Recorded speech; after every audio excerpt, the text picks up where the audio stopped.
Good evening again from Little Creek Bee Ranch. Here we've mixed up our wintergreen grease now, and if you're just checking in, we're making up a batch of wintergreen grease primarily for beetles. There's the recipe. Natural wintergreen oil works best. Use name brand Crisco, and the bees prefer buckwheat honey if you can get it. We've got some on hand, and it's thick. We haven't put in our oil yet. Here's the oil. That'll be the last thing that we put in, 2.5 ounces.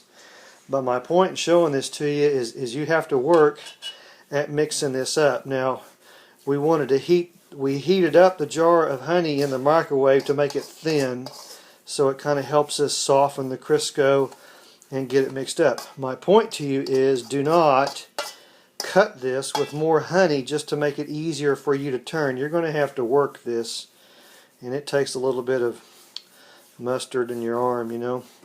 But this is the consistency that you're wanting. I want you to get a feel for the consistency.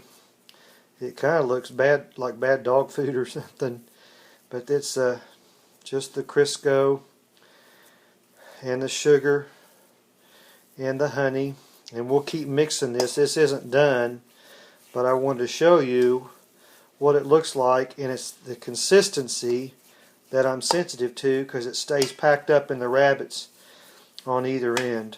This time of year I'll put it in the front and back rabbets where the frames hang on the edges of the box. That area is called the rabbet. How many ever frames the bees are working on. If they're working on all 10, then I'll go wall to wall with it, and maybe 1 inch or 2 inches across, all the way across, about 2 inches.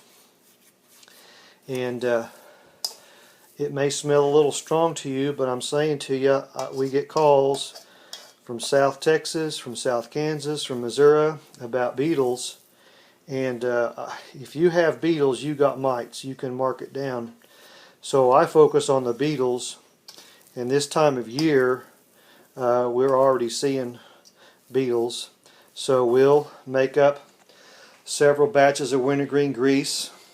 And like I said, this is natural wintergreen oil that we get from LorannOils.com.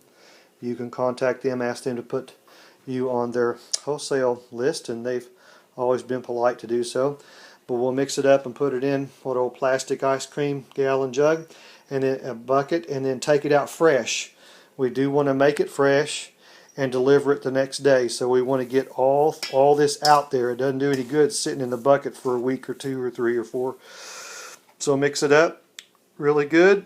Keep on mixing till it really blends together. Get it in your bucket. Get it out to the hives the next day or 2. Taking care of beetles, folks. Knocking them out. There you go. Free for nothing, too.